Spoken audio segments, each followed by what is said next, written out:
Welcome back to the channel, guys. Today is a very big day. We are going to take that to the next step of being an adventure van.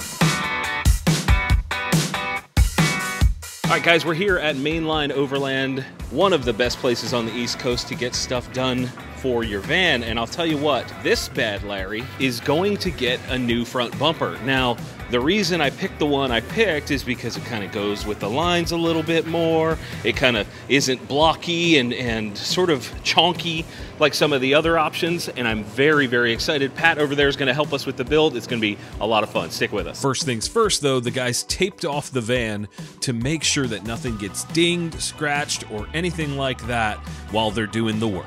This is Pat. Say hello. How you doing, guys? Talk me through what's got to happen first to get this CATuned bumper on here. So first off, we're going to have to start with getting the grill out of the way, which there's a few fasteners across the front. Then you have a bunch of clips on the bottom. Clips on the bottom are usually a little stubborn, so generally speaking, if you work your way from the outside in and just give it a good yank, you'll have pretty good success with getting it off. Otherwise, I've seen people go down there with picks and usually end up scratching something up pretty bad. So we're going to avoid that today, hopefully. Yes. And then you've got fasteners here, again behind the grill, and then you have a few push clips going down the side and on the bottom to remove in order to get the bumper. It's okay. One of my push clips on the bottom is already starting to work its way loose because Monday van, and after we get the front end off, there's a little bit more prep work that has to be done before we can get the bumper to go on. Is that correct? Yes, we have to remove the tow hook, since you are getting two tow hook attachments on the CATuned bumper. So you will not need the factory one anymore. That has to come off in order to bolt that up flush to the frame rails. Rad. Let's get to it.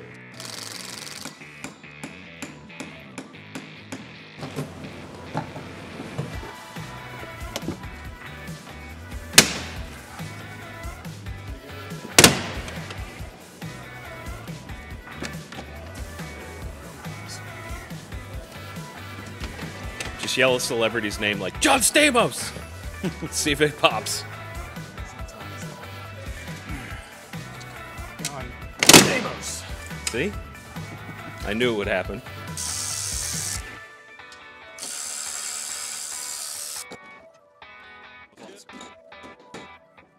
It's so naked. So now that we've got all the crap off the front end, all the plastic, they've tucked the wires back for the sensors. We've got the sensor right there, but this internal bumper now has to come off, and then we've got to do some trimming behind here.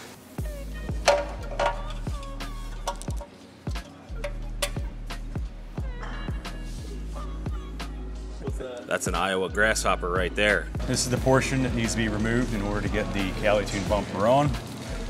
Probably safety glasses would be a good idea. If not, you can give the old Vice Grip Garage safety squints. Works out well, but we've got them, so we use them. All right, here we go. Got it. I just got to grind it down a bit. It'll be okay.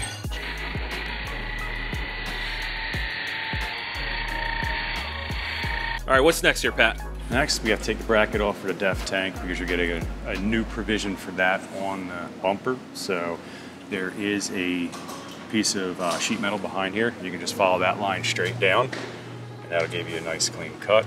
And then your so we're cutting off this whole piece right here.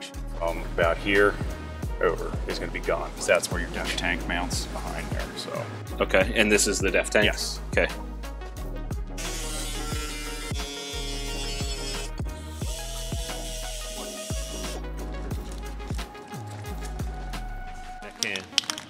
Shake it like it owes you money. Pat's not entertained by my shitty jokes. it owes you money.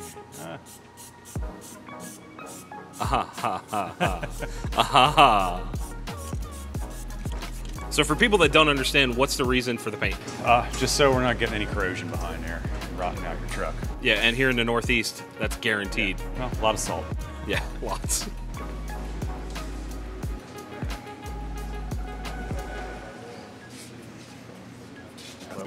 So you kind of have to go under and then lift up, yeah? Yes. So what they're doing right now, guys, is they're test fitting the bumper to make sure that everything lines up. They're not impacting anything, hitting something in the wrong spot, you know, making sure that the fitment is correct. And then they're gonna pull that back off, mount the winch, and keep moving. And typically, guys, the issues with fitment come from the Mercedes side of things. There are tolerances stacking, and each van has a little bit of different fitment, so they need to make sure that it fits correctly. And even seeing the van in this sort of stripped down mid-install state gets me really excited. I'm so pumped to see this come together. So talk me through what you kind of need to be doing right now and why you're doing the test fit. So basically, there's a small variance in between the front of the frame rails out of the factory. So you might have to massage the holes in the bumper a little bit to get a perfect fit. So the bumper itself is consistent, it's just a Mercedes issue. Yes, generally speaking, there's some small variances in frame rail width. Sure. It's just going to happen the way things are built. Yeah, so, mass production, that sort of thing. But this one seems to be going pretty decent for how these usually go. So try to get in there and show where we were working. So you're sort of massaging these holes out again to sort of work with the Mercedes tolerance variances, yeah? Yes, exactly what we're doing. Just giving us a little bit more wiggle room so it's easier to fit up, and all the bolts go in straight. We don't cross-set anything. And that's more important than just shoving this on. Like if you were in your driveway and you didn't do this, what could you run into if you're not putting the bolts straight in? Like why would that be an issue? We've had times where we've had to grind every hole significantly in order to get the line up due to variances, but you can get lucky. We only really needed to do this lower one here. Okay, but you're kind of giving yourself a little work room. Us a little bit more wiggle room to make sure everything goes in smooth. And as the case has been with every step along the way, they do take the time at Mainline Overland to clean up after themselves, make sure that everything is rust-proofed, painted, and ready to go on without issue. Honestly, you know, when you see some shops shoving aftermarket stuff on, they don't necessarily think of stuff like this.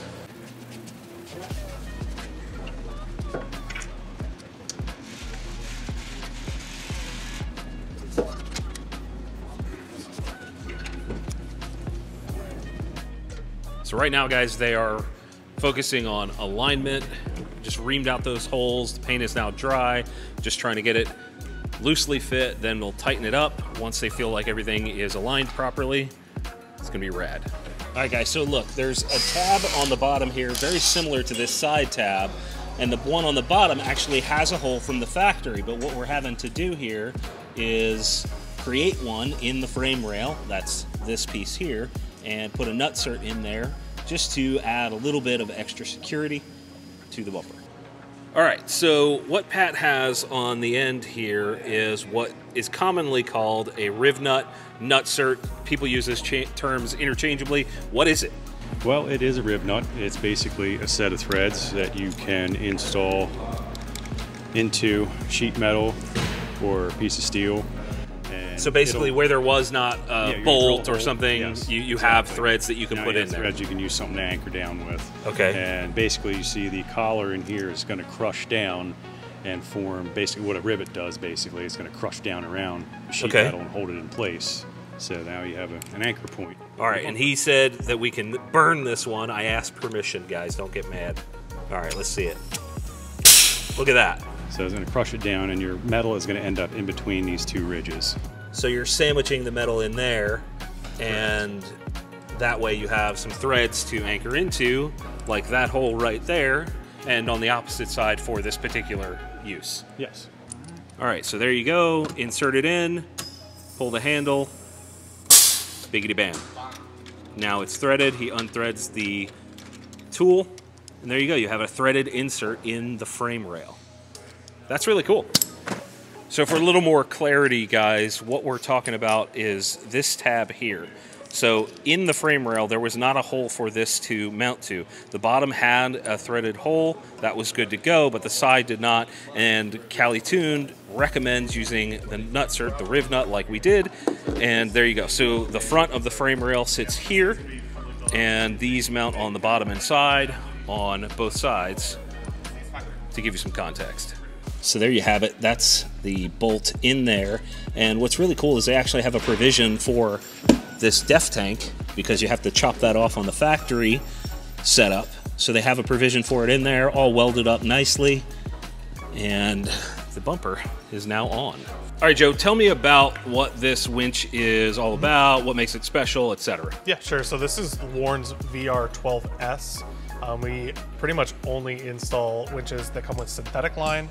So that's what the S stands for. It's much safer when you're winching. You don't have a heavy steel cable to worry about. And if it does snap, it's not gonna, slit somebody's throat. If this does snap, it's basically just gonna fall to the ground because there's almost no weight to this. And Okay. it's much safer. It's lighter weight. Pretty much no downsides to running synthetic line. Okay, so what does the 12 mean in this for people that don't know? Yep, so the 12 means it's rated for 12,000 pounds. You kind of want to upscale however much your truck weighs. You definitely want to go above that a little bit.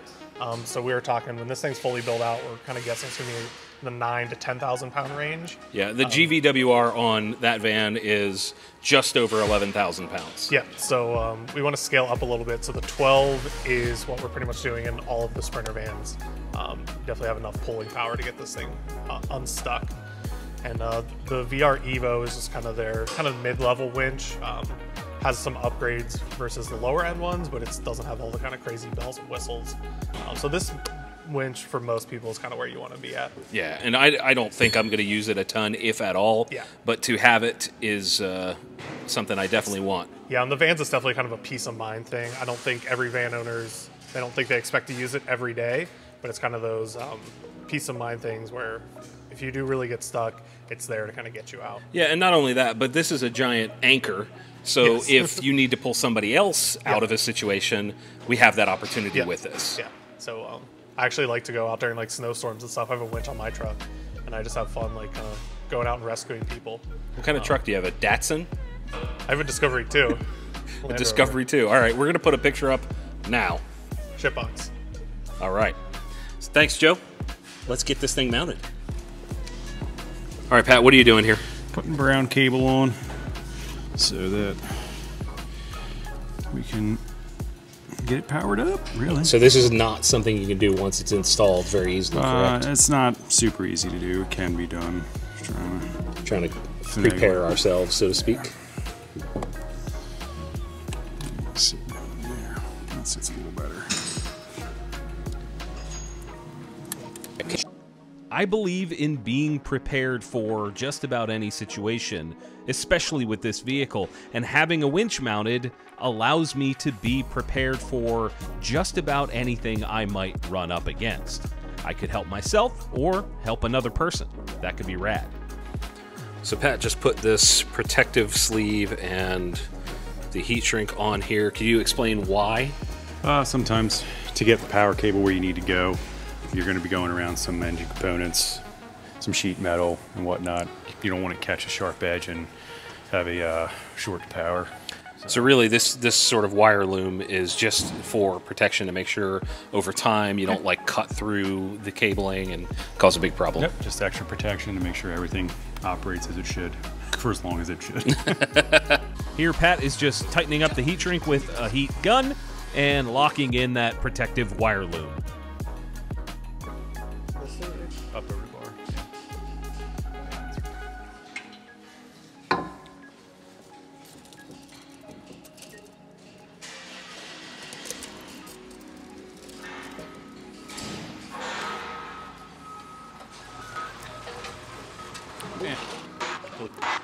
Okay, so what's really cool about this particular bumper is that they have sort of this nice cradle, so you can just kind of drop it in while you've got the grill out and all that kind of stuff. You can drop it in, it's nice and secure. The fairlead's on the bumper itself, so this is the fairlead, and we've got that line coming through. That really doesn't weigh much at all, like there's nothing to that.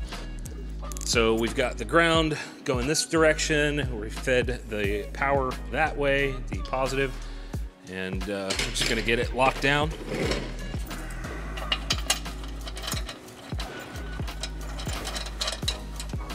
So I asked Pat why we're going this sort of direction like where the ground is going to be. And he said, basically there's a couple of bosses on the engine that we can use for the ground, so it's usually a nice clean metal on there as well. You don't have to grind anything out. so it's like a machine spot that you can go straight to the block or something? You don't have to grind anything on the body or anything like that, or weld a lug onto the frame rail or something like that. You can just go straight to the engine, good path to ground.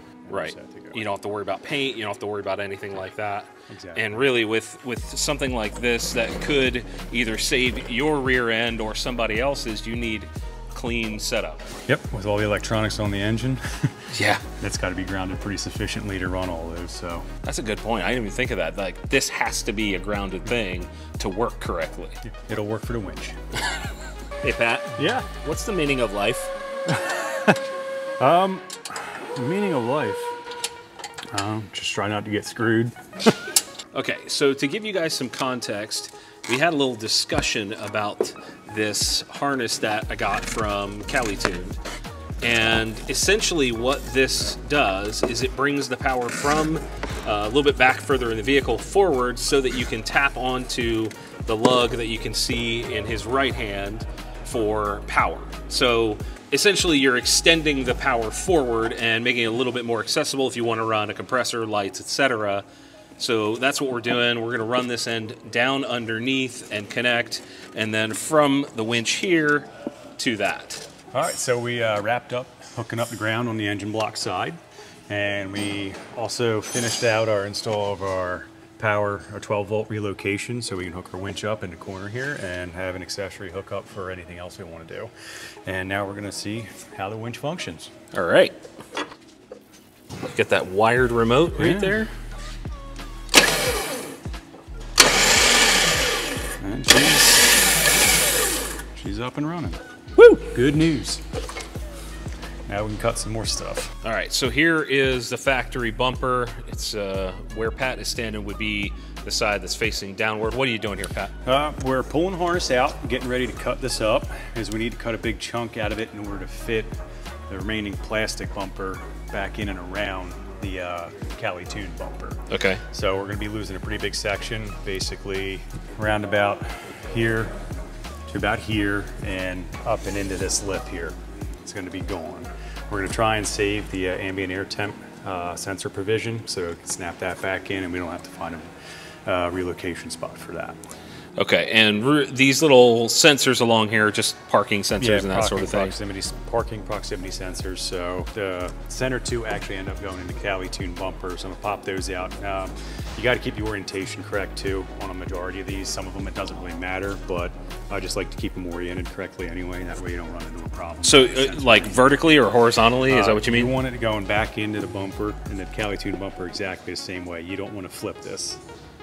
Then have the connector end over here because it could end up causing a problem. Okay. On some vehicles, not all. So there's a couple of manufacturers out there. It's just strictly a detection sensor, and it doesn't, you know, it's just all out forward. Where these, right, the Mercedes is a little bit more complex. Yeah, so you just want to make sure you got them back in same position, exactly where they came from, and in the same orientation.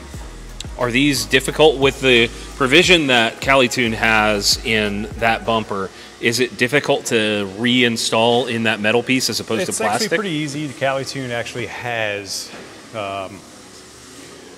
they give you provisions. They can be a little bit finicky because I believe they're 3D printed out of a softer material, but they will snap back in. You just got to work with them a little bit. Okay, so we've got one over there and one here, and we're just gonna go ahead and start moving sensors and stuff. So there you go. That's with the sensor installed on that side and over here. So essentially this should, in theory, work like the factory sensors. Flawlessly. That's the idea.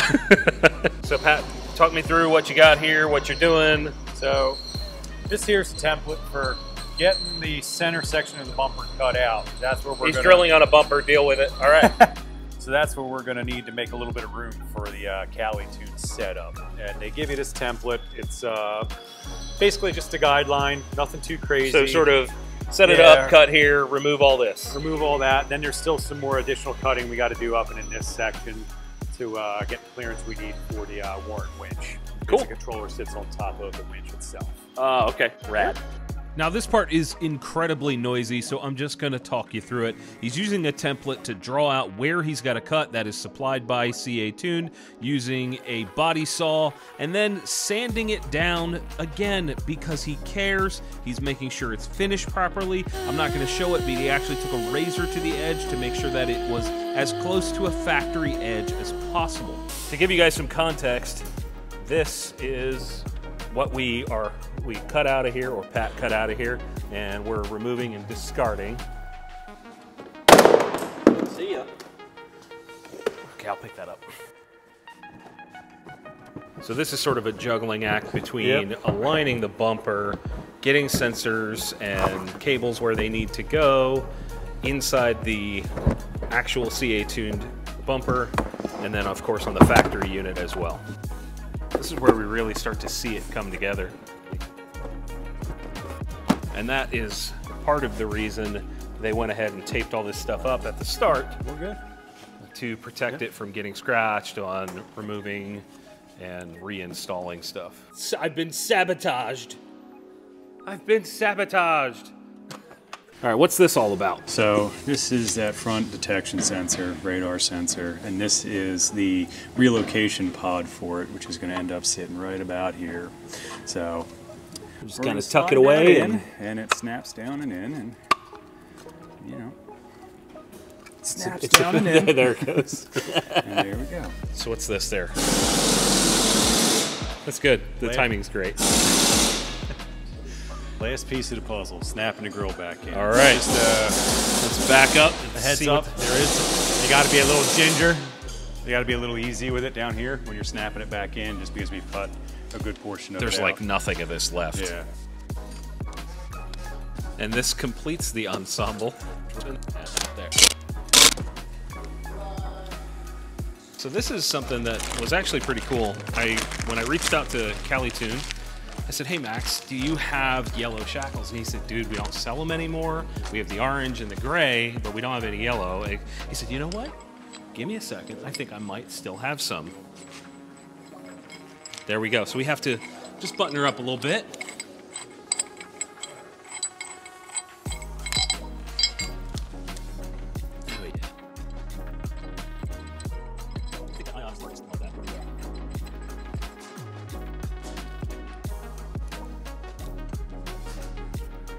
It was at that point that I realized I didn't know how to use the winch that we just spent all day getting on there, the bumper and the winch and all that kind of stuff.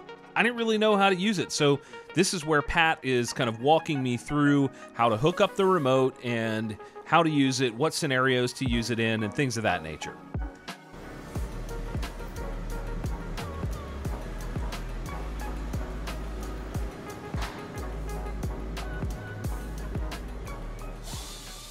And with that, the bumper install is done.